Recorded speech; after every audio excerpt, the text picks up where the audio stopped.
Hello, everybody. Welcome back to Podcast in the Bathroom. And that's because my kids are sleeping. So, today's topic is going to be the jump from one to two. So, when I just had my first kid, I thought it was so hard. I had no idea that I'm going to go through the phase of a toddler and newborn or a toddler and a baby, and it's going to be hard as hell. So when I just had one kid, it was easier because I would just like put her to sleep and I'd go shower or I'd go to the bathroom or I'd do something and it wouldn't be that bad. But with a newborn and a toddler, it's like I'm going back and forth with all the tasks. So I'm at one point I wake up in the morning, I have one breakfast, then I feed my newborn, then I have to feed my toddler. Then by that time, my toddler is like already in like snack mode. So then I give my toddler a snack, and I probably need a snack at that point. I get a snack, and again, my baby's pooped. I clean my baby's poop, and at that point, my toddler, is dirty and she has to shower. She has a shower, and the newborn is already like, hey, I'm dirty too, so shower me. So I clean her too. I skip a day with her, but like still, on days I have to shower her, it's like an insane thing. I heat up the water, I get their bath stuff ready. By that time, my newborn's having a tantrum, my toddler's having a tantrum. I get them both in the shower, they're done. Now I'm stinking. So now I have to take a shower. By the time I'm done, it's lunchtime. Like it's like a whole cycle. It's like you don't get to stop. You don't get to breathe. You don't get to take a break. It's just like on and on and on. Maybe, I don't know, maybe later in when my when my baby that gets older, I might find it a bit easier. But right now, it is hard as shit. I'm literally going through like motions at this point. Like it's just me, my toddler, my newborn, me, my toddler, my newborn. Like, and the whole day is like this. And by the end of the day, I realize I look in the mirror and I realize, oh crap, I haven't even showered because I'm stinking. My hair looks like crap. I'm still in my pajamas from last night, and this has happened like several times where there's been like 2 consecutive days where I haven't showered, and it's insane. And it's not like nobody's helping, and I live in a joint family, so everybody's like super helpful. Everybody's like taking care of one kid or the other kid or something. But I don't know how I do not have time. By the end of the day, I'm still stinking. I haven't showered, barely brushed my hair. The most I've done is thrown water on my face and brush my teeth. And even that, if I remember to do so. I've not taken my prenatal, but my vitamins. I haven't taken them.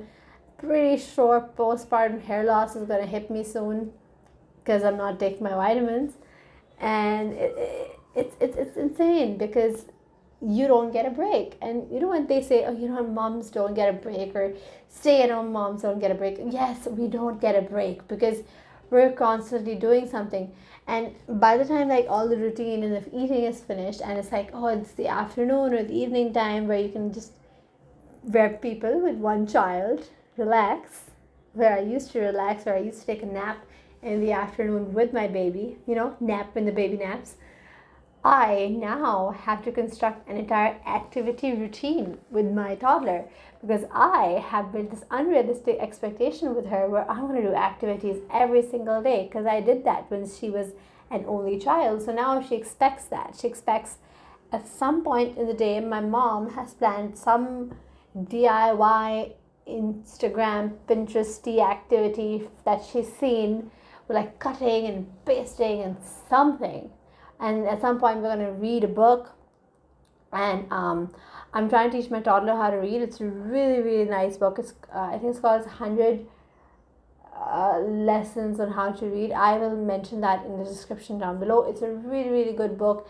Children from the ages of 3.5 and above. There are 100 lessons. You teach your kid to read so easily if they've done those 100 lessons. It's the best thing ever. Anyways, I'm sidetracking.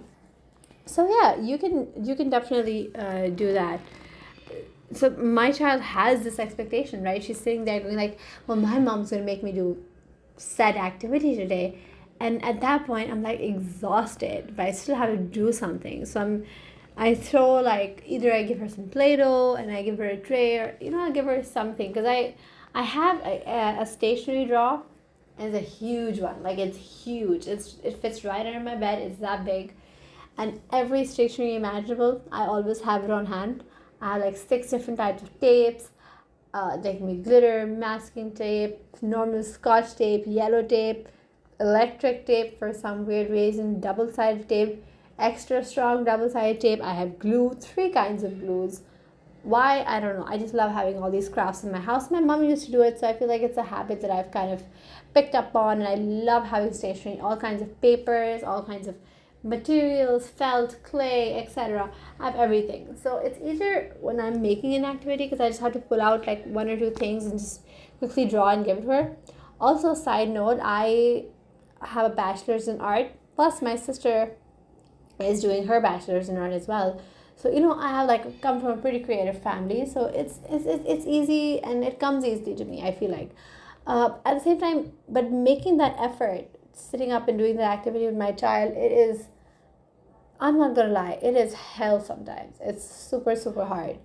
I love playing with her. It's just that I'm exhausted at this point, because come nightfall, I know I'm not gonna get my sleep, because my baby, who's not even, she's 2 months. She just turned 2 months on the 11th of August.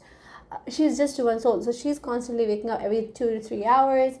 Some nights are better than others. Some nights are really, really shit where I don't get a single blink of sleep. And I look at the clock, and by that time it's 6 a.m. and I haven't slept because I'm in a cycle of changing, feeding, pooping, changing, feeding, pooping, changing, feeding, pooping.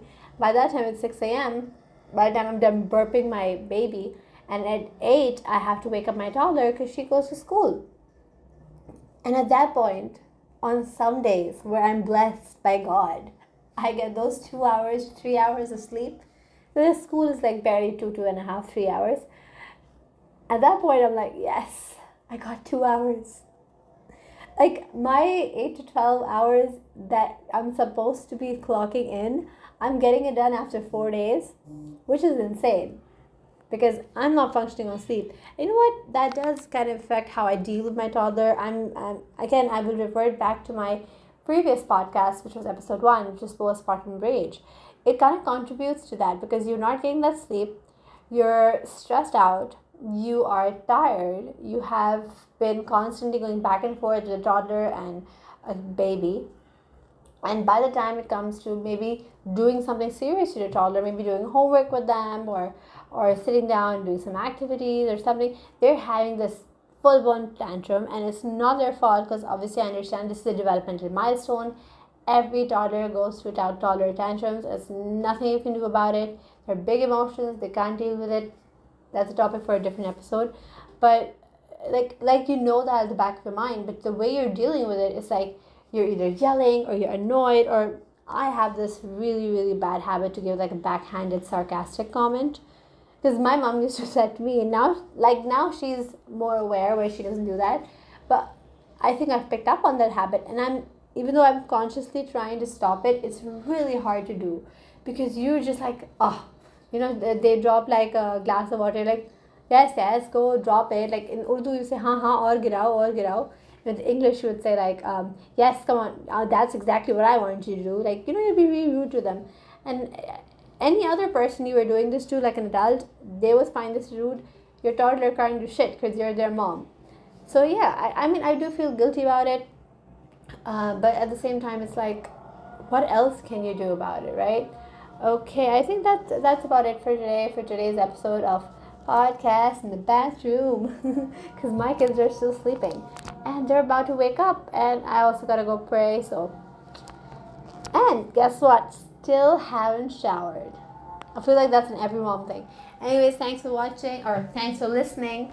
Clock into my next episode. Bye.